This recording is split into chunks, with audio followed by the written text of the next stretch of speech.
यासीन, कसम है कुरान की जो हिकमत से भरा हुआ है। ए मोहम्मद सल्लल्लाहु अलैहि वसल्लम, बेशक तुम पैगंबरों में से हो, सीधे रास्ते पर हो। ये कुरान गालिब व मेहरबान का नाजिल किया हुआ है ताकि तुम उन लोगों को जिनके बाप दादा को खबरदार नहीं किया गया था खबरदार कर दो कि वो गफलत में पड़े हुए हैं। उनमें से अक्सर पर अल्लाह की बात पूरी हो चुकी है, सो वो ईमान नहीं लाएंगे।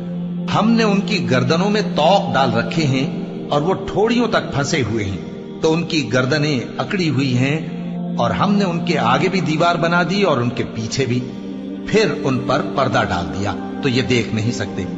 और तुम इनको खबरदार करो या ना करो, इनके लिए बराबर है, ये ईमान नहीं लाएंगे।